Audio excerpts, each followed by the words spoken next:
Good evening, and we welcome you tonight as we consider the word, as we begin to discuss um, chapter 18.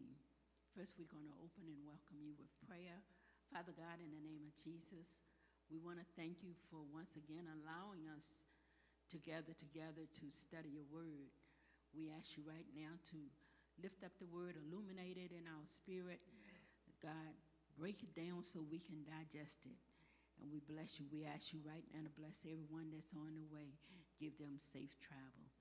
Amen. Amen.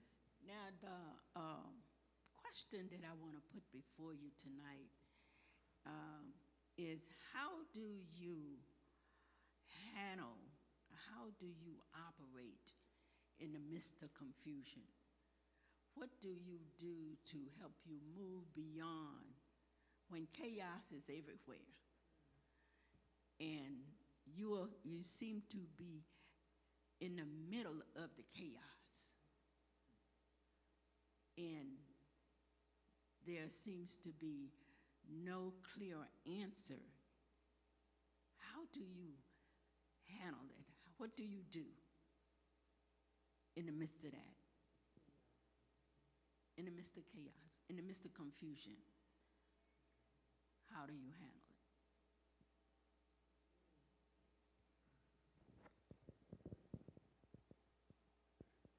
Well, normally you would, if you're in the midst of confusion, this is happening, that is happening, that is happening. You try to attack, try to attack those issues one at a time. Try to get as much off your plate one at a time, because I don't think you can go up against all your troubles head up, but I don't think you can really get over all of your issues that might be happening in your lives. So I would say, with help, with leading, that you will attack each issue one at a time. Okay. So if you attack one issue at a time, that's what Deacon Bell is saying. Just get one thing off your plate at a time. The way I handle it is, first I got to fight the situation. And what I mean by that is I got to slow down, because I don't like being in the middle of chaos, but I know we can't help it sometimes. And a lot of times it's kind of hard when you trying to do it yourself, first off. So that's the one thing you got to do. You can't remove yourself out of the way. Ask God to help you. Okay. So by me, when I said that first, I said I slow down because I know it's a way out. Mm-hmm. Now, if I use my way out, it's going to be more chaos. But if I let God do it, it's going to be better, because he can make it right. So the midst of it, I guess, is just waiting patiently and just being diligently and let God take care of it. Because you trying to step in and fix it, you're going to ruin it. Yeah, you're going to ruin it. And the biggest thing for me was I got on my wall, and that's just what I always go back. Calm down, relax, and let God handle it. That's on my wall. Because before I got saved, I was the opposite. I'm going to take care of this situation. I'm going to jump in there, and I'm going to handle it. Yeah. And it always backfired. But now that I calm down, wait, and let God handle it, it's a whole lot more smoother. Okay. And in this chaos and confusion, so we have two answers. Deacon Bell says you handle one thing at a time. Get that done, because if you have a whole lot on the plate, concentrate on one thing at a time. Deacon Stokely say, calm down, relax, and let God handle it. Now, as we calm down and relax and let God handle it, many times the difficult part in the midst of confusion is when the confusion is so chaotic, but it's nothing that you can do because you've been placed in the midst of it and you have nothing to do with it. You can't fix it, you can't move it because it's not your answer. It's not your confusion. You just got caught up in it. You just got caught up in it. And so when you get caught up in something, confusion, if I try to fix it, I don't know all the things about what's going on if I haven't generated myself. Now, if I got all of the tools in and I cause the confusion, yes, I can be the one to address it. Now, if we put God in it and stay focused on God, and we wait, calm down, and just wait and trust God to calm the confusion down, and then we'll be able to see clearly. We'll be able to, old folks say now, oh, we can wait it out because we're waiting on God. We're waiting on God to fix that, whatever it is, because we can't fix it anyway. It's just a lot of confusion.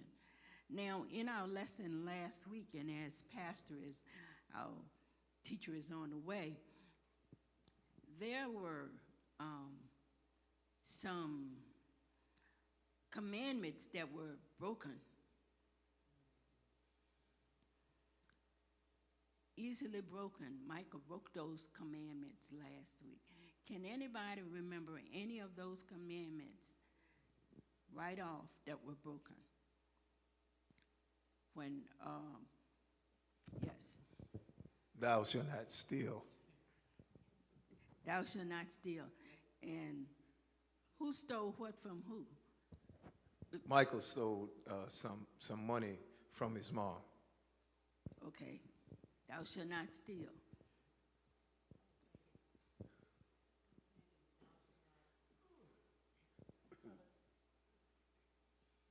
It was some.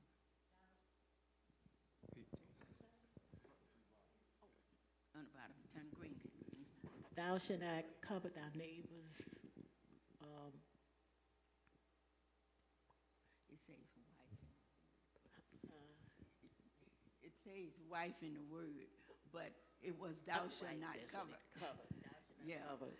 So Michael wasn't looking for a wife, but he was coveting something. Exactly. Thou shalt have no other God before me. Thou shalt not have no other God before me. And in last week's lesson, we see where Michael's mother initiated the making of the idol. So therefore, here we see where Michael's mother initiated making them, after she got all her money back, she was so glad that her son confessed up and said, I got your money, mama. I'm the one who stole it. So she was so happy that he came back, and so we're going to take this money and we're going to have them make graven image of it. So we see this other commandment broken, and I'm bringing it, making it tonight, bringing it forth tonight, because in our daily lives, so often we do these things and dismiss it.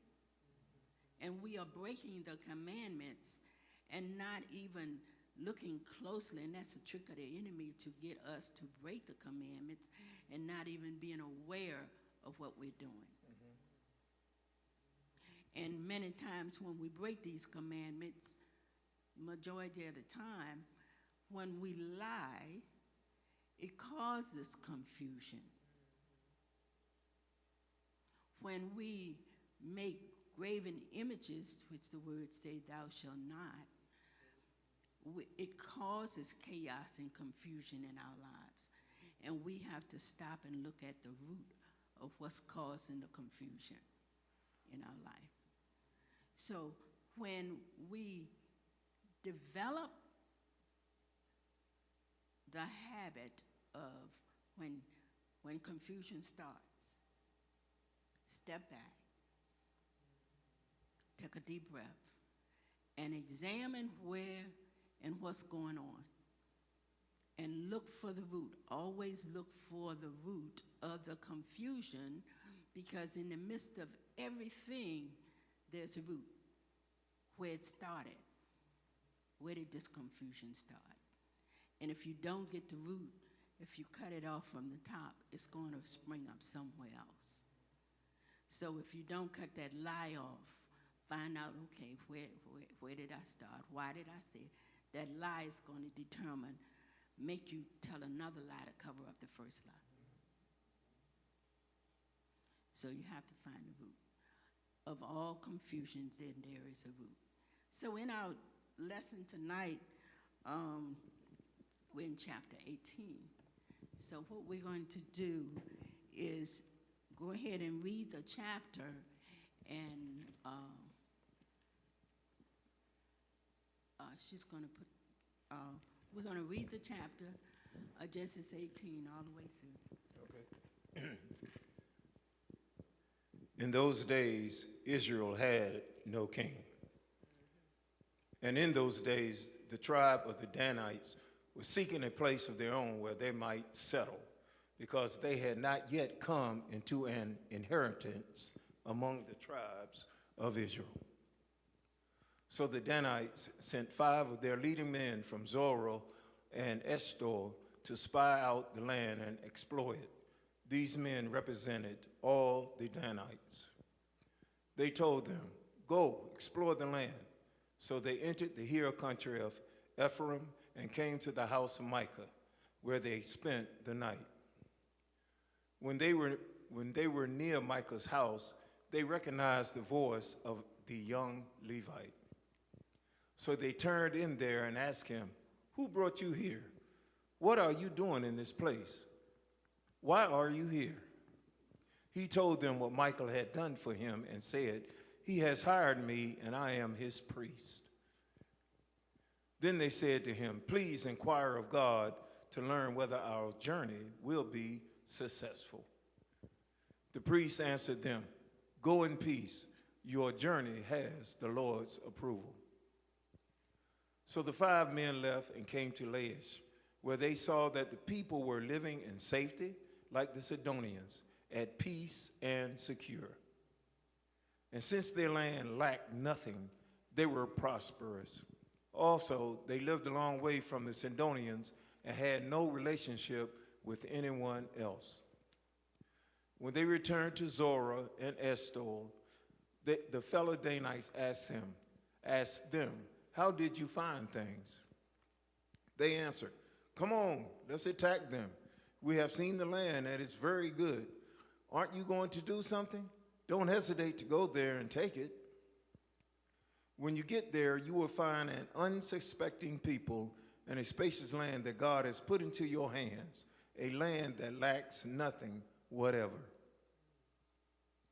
Then 600 men of the Danites, armed for battle, set out for Zorah and Eshtaol.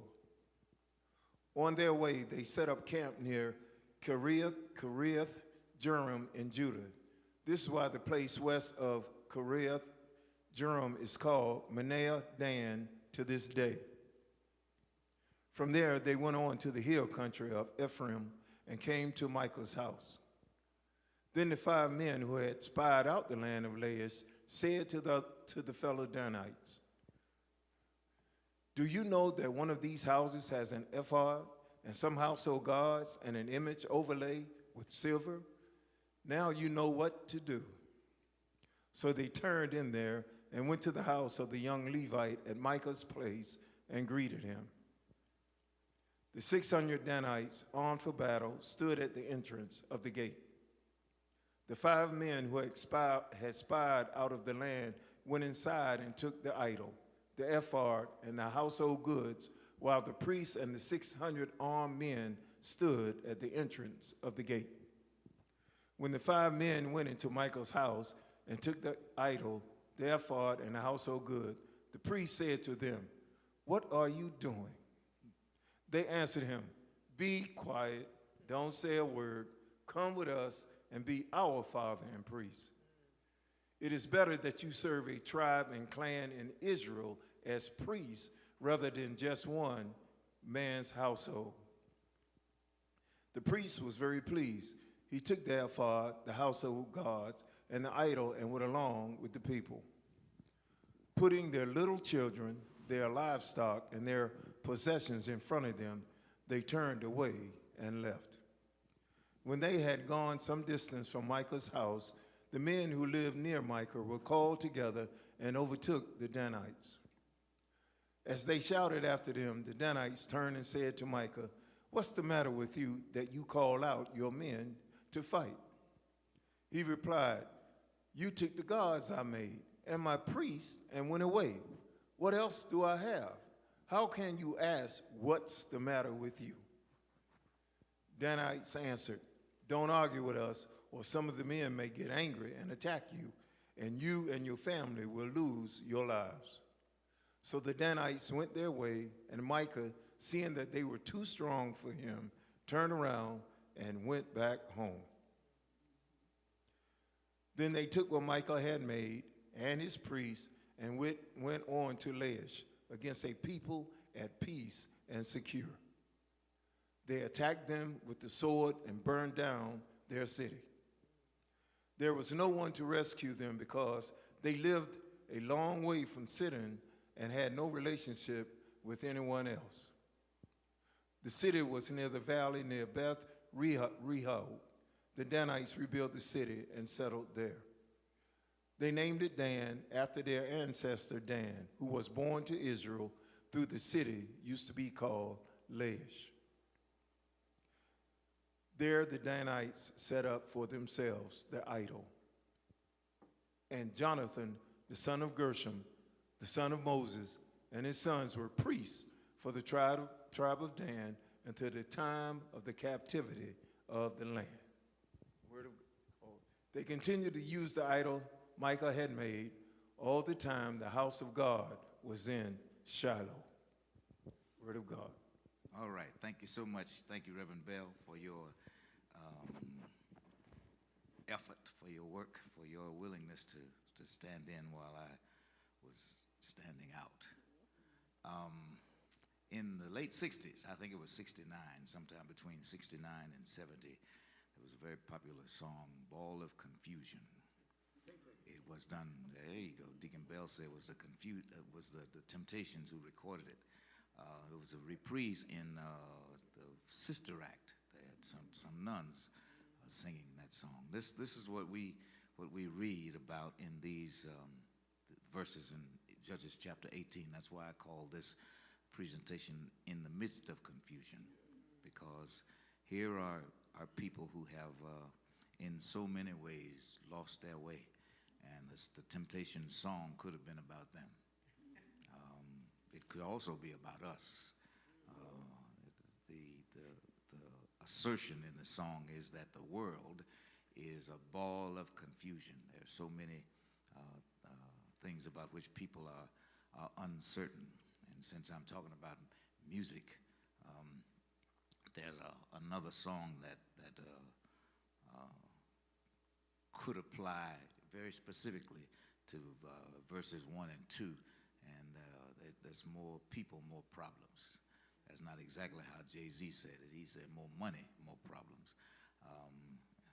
I'd like to have some more problems if I had some more money myself. But anyway, if we could see, Lorna, verses 1 and 2, how are you tonight? Good. Verses 1 and 2.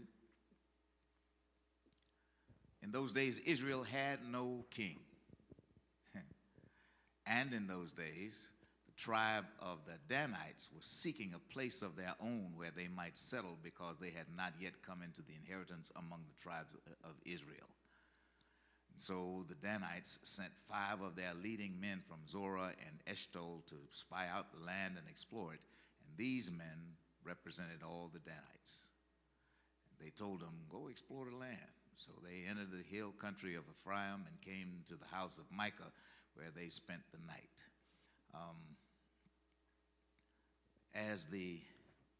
as the numbers of people expand, the numbers of different ideas and different thoughts expand. You get a bunch of people in a space, the more people you have in that space, the more different ideas, the more different opinions, the more there will be differing among them.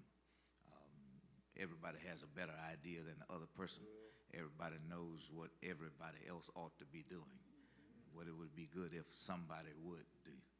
And so it is in this instance. There's, in the absence of a strong judge, we are coming off our study of the last judge among the Israelites at that time, Samson, and they looked to the person who was the judge, both to make political decisions and to lead them in battle. But here, in the role that that person plays is very much like the role that a king would play. A king would do that. But they had no king. And therefore, in the absence of somebody making decisions for the group, the people end up making decisions for themselves and among themselves. There's no real authorized, legitimate, strong leadership, no real sense of organization for how things would be done. So it stands out as a confusing thing. For some reason, the Danites have not yet come into their inheritance. And most of the tribes that came into the land that had been given them by the law of Moses and by the authority of God and by Joshua, were lands that they had to take. That part is not always so obvious when we read these stories, but in order for the Israelites to move in someplace, they had to move somebody else out. They had to fight somebody. They had to beat somebody. They had to kill some people to do that. And the other way to do that would have been a political way and maybe some kind of coup where they managed to get people out. But in this instance, in their confusion, in the absence of a king, in the absence of a judge, in the absence of a president, in the absence of someone who could direct all their activities, here the Danites are, and the more people there are participating, the more confusing the whole thing becomes, and the more troublesome the differing desires. Everybody doesn't want the same thing, and they don't want the same thing at the same time, and they don't think that the same thing is good. A thing that you think is good, she thinks is no good. She wonders now, what in the world would make him think that's a good idea? And so she challenges him, but there's no system. We are at a time in history in this country now where many people would like to rewrite the history of the country to highlight only the good parts and to take away the bad parts. But the country that prides itself as a nation of the land of the free really was holding slaves when the Star-Spangled Banner was written. And so it's the land of the free, but everybody, the land of, maybe it's the land of some free, but because everybody wasn't free. So there's a history, a probability, a predictable probability of confusion the more people you have, because the more people you have, the more problems you have, the more likely disagreement. It's hard. We had a church conference last night, and there were very few questions and not much disagreement at all. There were also very few people. But all we needed to do was double the size of the audience, double the size of the people in the meeting, number of people in the meeting, to no doubt come upon a situation where there would have been more disagreement.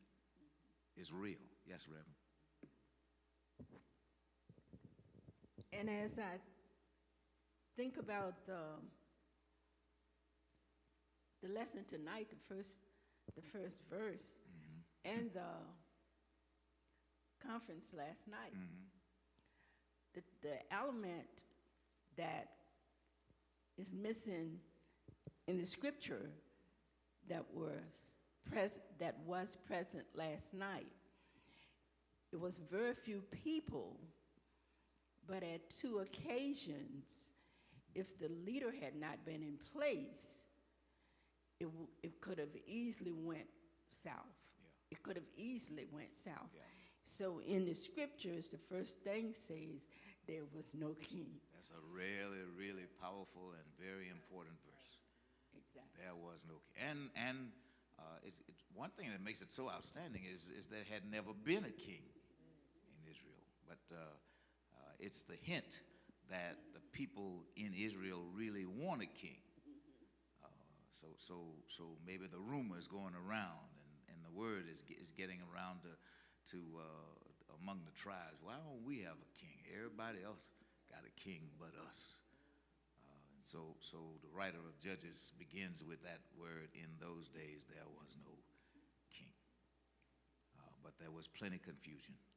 I want to see verses 3 through 13, and I want you to look for what they say. Ron, are you to read it tonight? Ask your wife for a microphone. How about a microphone? When they were near Michael's house, they recognized the voice of a young Levite. So they turned in there and asked him, "Who brought you here? What are you doing in this place?" Unusual that he would be where he is. Exactly. So how did you get? What's a Levite doing here? Go on, sir. Why are you here? He told them what Michael had done for him, and he said, "He has hired me, and I am his priest." Then they said to him, "Please inquire of God to learn whether our journey will be successful." The priest answered them, "Go in peace. Your journey has the Lord's approval." So the 5 men left, and they came to Laish, where they saw that the people were living in safety, like the Sidonians, at peace and secure. And since their land lacked nothing, they were prosperous. Also, they lived a long way from the Sidonians and had no relationship with anyone else. When they returned to Zorah and Eshtaol, their fellow Danites asked them, "How did you find things?" They answered, "Come on, let's attack them. We have seen the land, and it is very good. Aren't you going to do something? Don't hesitate to go there and take it over." When you get there, you will find an unsuspecting people and a spacious land that God has put into your hands, a land that lacks nothing whatever. Then 600 men from the Danites, armed for battle, set out from Zorah and Eshtaol. On their way, they set up camp near Kiriath Jearim in Judah. This is why the place west of Kiriath Jearim is called Mahana Dan to this day. From there, they went on to the hill country of Ephraim and came to Micah's house. I like it. You know what they say. So they sent, some spies were sent to investigate, and they discovered this man who was out of place. As you recall from our discussion last week, he had been selected by Micah, who was himself an idol worshiper, to become a priest for Micah. The question is asked, will we have the blessing if we go? And the answer is, yes, you will go with the Lord's blessing, which would have been fine had he been the Lord's priest. But he was not the Lord's priest. He was Micah's priest. And the decision that they make sounds like get 3 ships, the Nina, the Pinta, and the Santa Maria, and go over there to the other side of the world and see if you can see anything over there useful. And when they arrived, they say, oh yeah, this land is useful, and the people there are not too strong, so we'll probably be able to take over. And they did. In the same way that this continent was colonized by people from another continent, here we are talking about colonization among a peaceful people who are peaceful and doing very well. They are described as people who are living in safety and everything's going all right. But what is the perception of the outsiders as they come to view these people? They pushovers. They're easy. There you go, Deacon Stokely. So they can't fight. They don't have any weapons. They ain't bad. So and there are more of us than there are of them. So let's go now and take it over, which is the way of a bully. It's not only the way of a bully, an individual bully, but it's also the way of an institutional bully or a national bully. How when there is little or no resistance, the bully just takes over. It was true then, and it's true now. So that it's one thing to live in peace and safety and enjoy it, and to have no defense. But it's another thing to be as harmless as a dove, wise as a serpent. And so or Deaconess Parker says to be weak, because Jesus says the meek will inherit the earth, but in order to inherit, somebody got to go. And so we see reflections of this kind of confusion in among these people as things begin all around them to fall apart. Maybe you would have thought that the elders of Israel would have discouraged what the Danites wanted to do, but they didn't. There was no one around to say it's not good for you to make a caricature or a cartoon making a joke about killing somebody else. It's not good for you to draw images, threatening images that could in so many ways undermine the country. That's not a good thing, and something ought to be said and done about that. But here are good people who have been well taken care of. They've been brought from a mighty long way. They've been fed and they've been given water, and they've even been given property. They've been protected. They've been liberated from bondage in Egypt. But when a threat comes, rather than defending the weak, they stand by and do nothing and say nothing. Not much has changed since that time. It's easy to find bullies, but it's hard to find people who will stand up and call a thing what it is. Nobody stood up and called a thing what it was. And to see how they actually knew that these were unsuspecting people. They were positioned in the perfect location. Nobody could come to their rescue. They were in a safe place.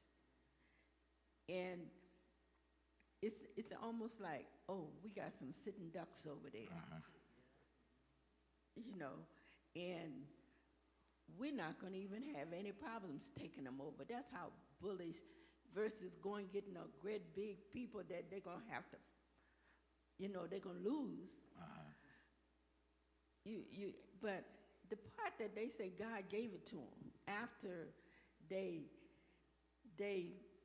it's like a 18-year-old bullying a 10-year-old, and then say, see, God gave me this. Where bully, you know. Yeah. There was a book in I think it was in maybe the 70s or 80s, was used in business classes, leadership training classes, Winning by Intimidation. And here's the effort on the parts of these people to win by intimidation. It's said that it was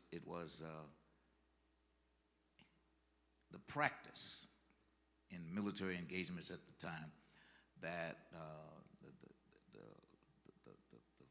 the front line, the first to fight would be the children and women, which is where we get our term infantry. We put the children up front. You put the infantry up front, and not only are they the walkers, but you put the children.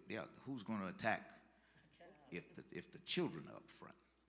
And so we have these children, a shield for the grown men and the real soldiers and the people who could do harm. And if nothing else, it throws off the whoever is the other belligerent, the other people, the other side that you're fighting against. So here the Danites, who are sketchy at best, who are looking not to possess the land that they've been promised, not the land that's been given to them, not the land that they should expect to be able to acquire, but some land that belongs to somebody else.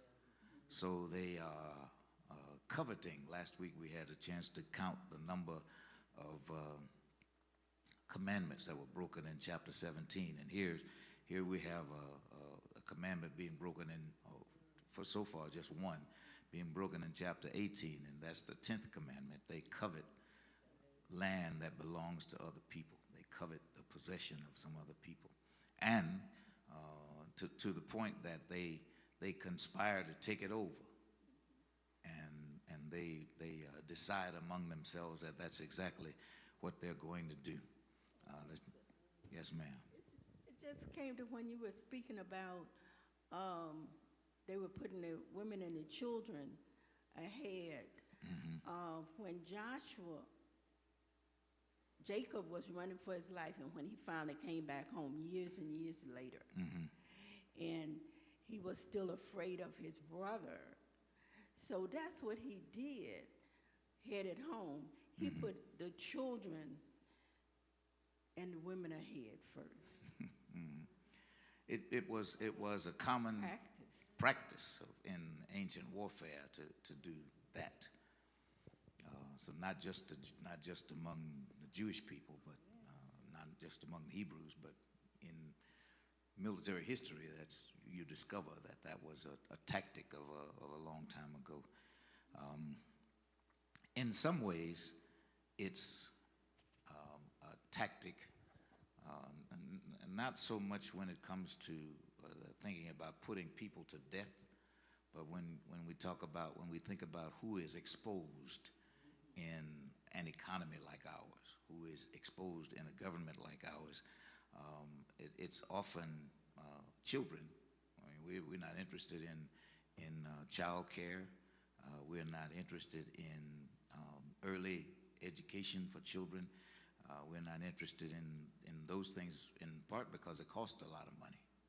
We're not interested in people on who are, what's that word a term I just learned, people who are not very well positioned, people who are exposed, and it's often females and often unmarried females with children who are left behind when it comes to provisions that a government, whether it's federal or state or local, might provide. So we sacrifice the young and the less powerful by withholding from them things that we could provide for them.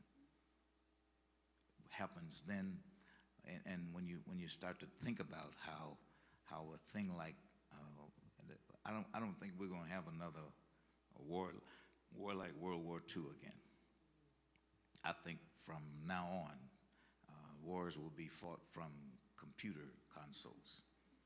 Drones will drive the trucks and fly the planes and drop the bombs and all of that. And the person operating might be in Florida or somewhere else in the world doing it, way down under the ground in Colorado, doing those things. But when the military service and its promises to lifetime soldiers, lifetime service people began to change the balance in society because of who was going into the military and how many of them were retiring and changing their financial positions, their economic positions. We changed the rules and said, we ain't gonna do that no more. We're gonna call those entitlement programs. And entitlement programs are bad. I've been paying into Medicare since 1965, 64. And I've been paying into Social Security for a long time. And so I'm offended when somebody calls it an entitlement. I wore my uniform for the time I wore my uniform and was ready to go wherever they told me to go. And so when somebody refers to that as an entitlement program and wants to take it away from me. And so the rules change when the wrong people begin to benefit. It happens in this story. It's just that it's a matter of being able to extrapolate the hand-to-hand combat, the sword and shield combat, and take it and make it look like combat looks these days. Combat these days looks like this. So the belligerents each have their own computer, and they ruin the economies of the other country, or they do other things to make it difficult for the other country to do business. So destabilize the other country by destabilizing its economy, or by destabilizing the relationships among the people. You get the blue people and the red people to fight each other, and the more they spend time fighting each other, the less time they are able to spend doing the kinds of things that would get them ahead, together ahead. And it's not always so clear, so obvious to us, so as to where the war begins and who the belligerents are. In this instance, it's very easy to see. But in our instance, you got to think twice before you figure that out. The Danites were outnumbered and really, really strong. So Micah and his gang turned the battle in their favor and produced the consequences that they wanted. Micah had established his own God. He established an idol. And when Micah's idol was being threatened, Micah and his priest, the Levite, was licensed and ordained as God's priest,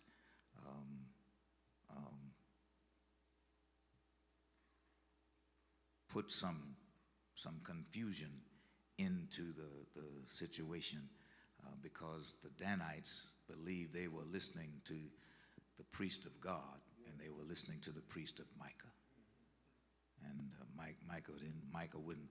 Isn't it strange that the Micah didn't want the Israelites to worship their God, but the Israelites were okay with this the corruption of their own faith and the introduction of this interloper into their thing. That's a problem that plagued Israel for all of the Old Testament, for sure, that they would mix their worship. They would worship the idols in the hills and the high places, and at the same time on Saturdays they would go to Sabbath, go to the temple to worship.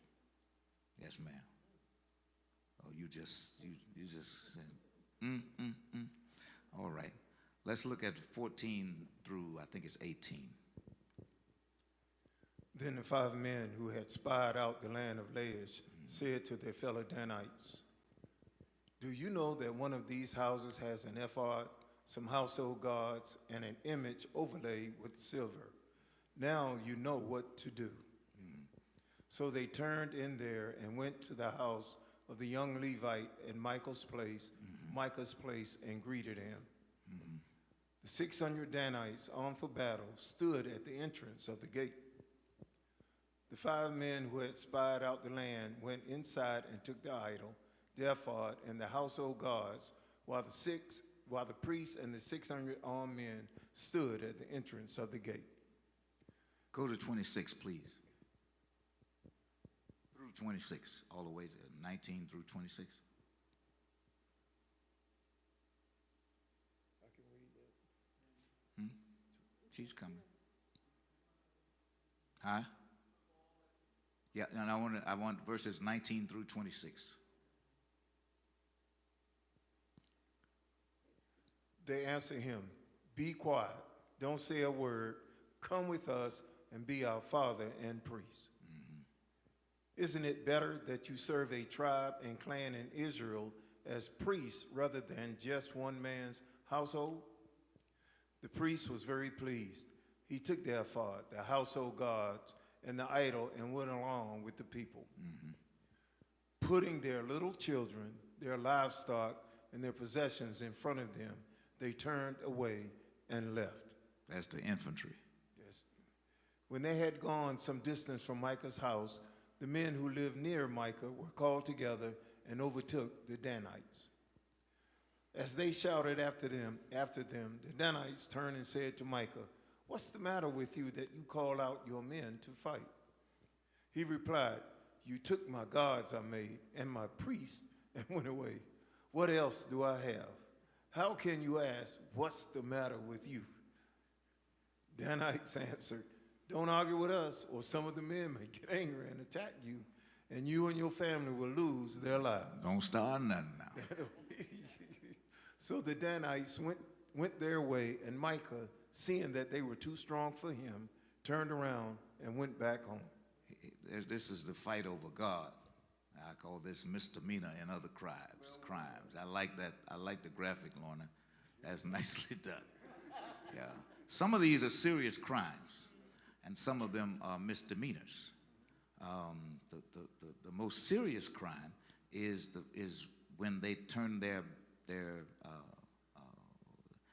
backs on God, and there is this uncertainty about whether they should worship the idol that Micah has made with the silver and all the old overlays that he had, or worship the God of Israel. So the people of Israel ask this man who more legitimately belongs among them than serving to get rid of the idol. Here's Micah's about to lose his position and his priest, and so he wants to fight about it.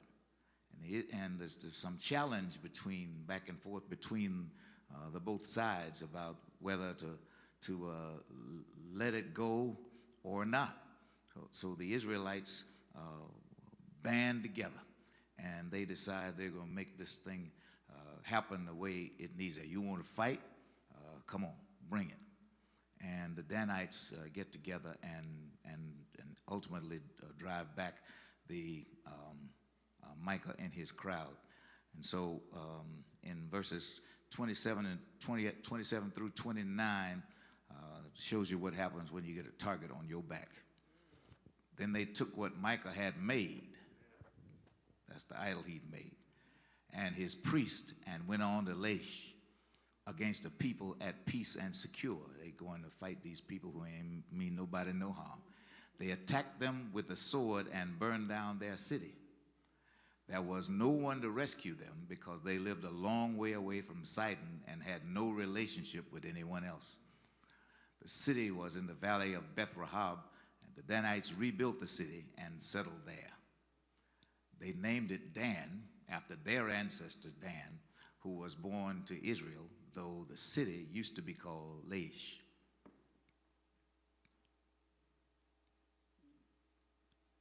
It used to be called whatever the Indians would have called it.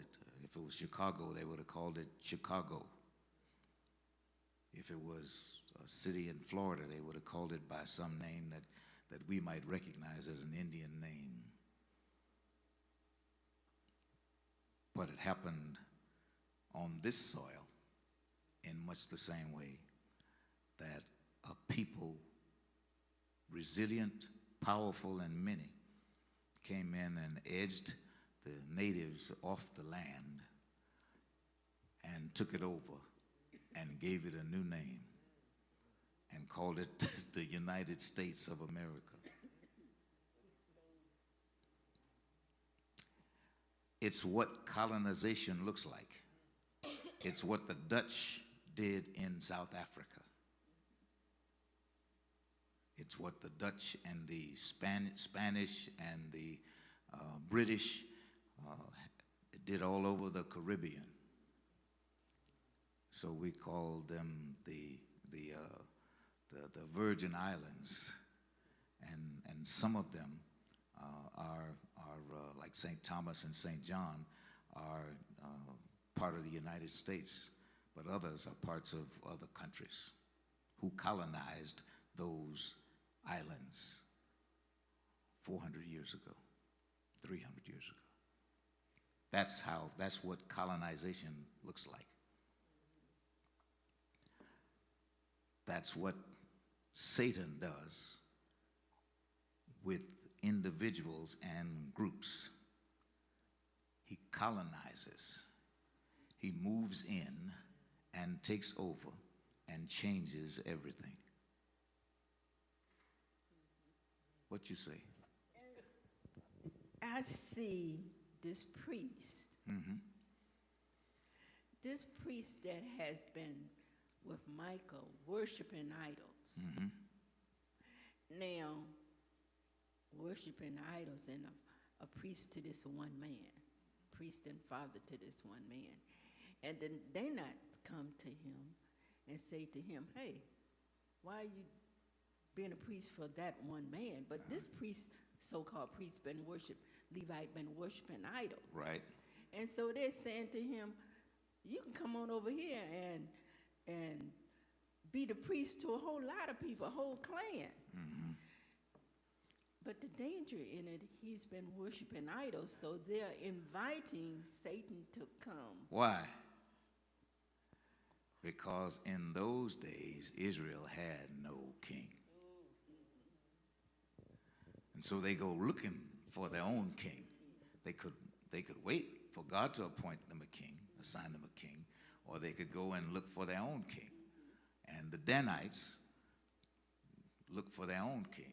And they find this man. Now, he can't be too strong because he left his place among the Levites in the first place. And he took up with this idol worshiper who said, I'll give you clothes for a year, every year, and food and you can be my priest and my father. And he said, that sounds like a hookup. And he took it. He doesn't sound like a very strong man. The next group that comes along, a bigger group, and they said, if you come over here with us, we'll give you a big church. You don't have to. You don't have to be that in the storefront. We're gonna put you up in the mega church, put you in a big place. Come on. And so he said, okay. So he said, all right, I take that.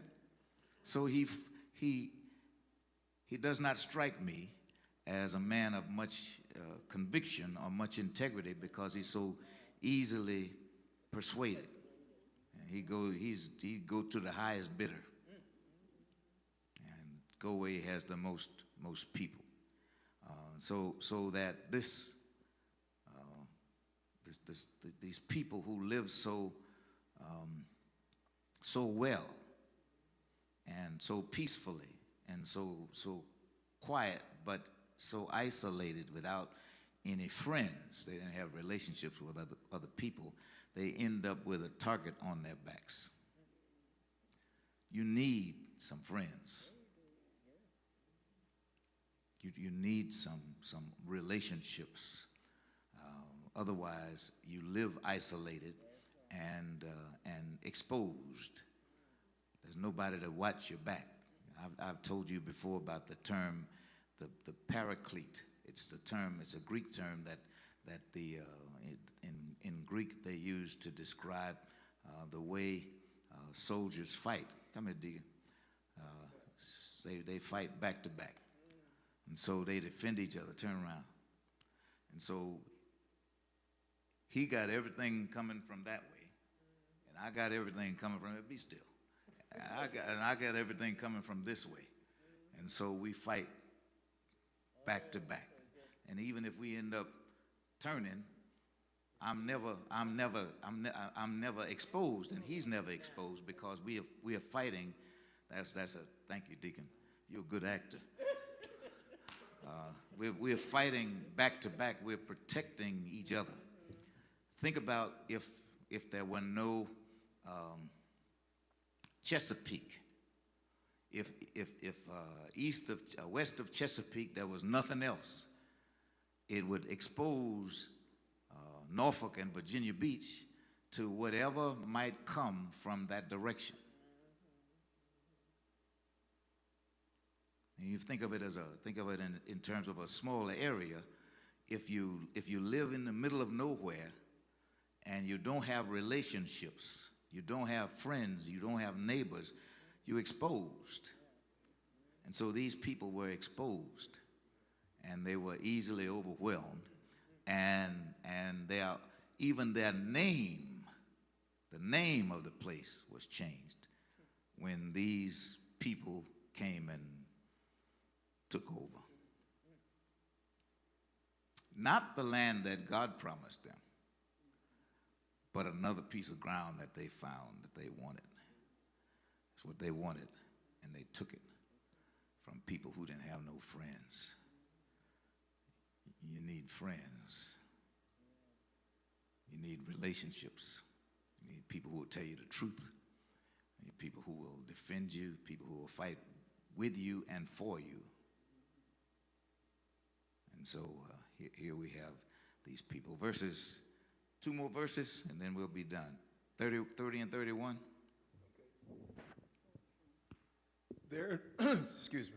There the Danites set up for themselves the idol, and Jonathan, son of Gershom, the son of Moses, and his sons were priests for the tribe of Dan until the time of the captivity of the land.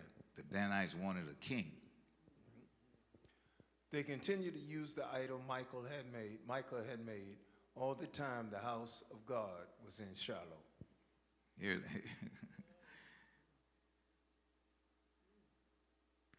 it's the first commandment is,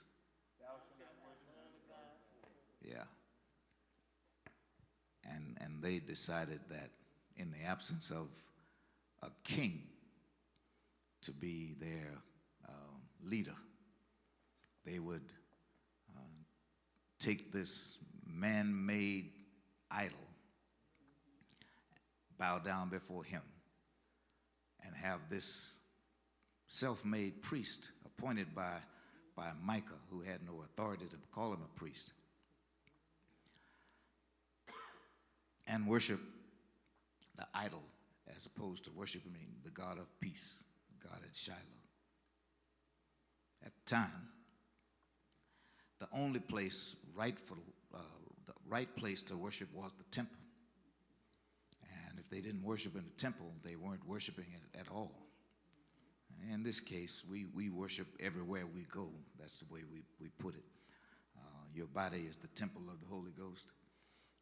But in this instance, their worship is corrupt. And like so many other people who call themselves Jews, they worshiped the God of Abraham, Isaac, and Jacob. But they often also worshiped idol gods also. That's why I call it a ball of confusion. Because they couldn't get their eyes, their heads on straight as to who is God and who's not. Well, it's that time, and I thank you for your time, and I thank you again, Reverend Bell, for getting us started. I see you brought your own voice in the absence of Cornelius. He did a good job, too. I like it. He's a good reader. He gets, quit bragging, woman.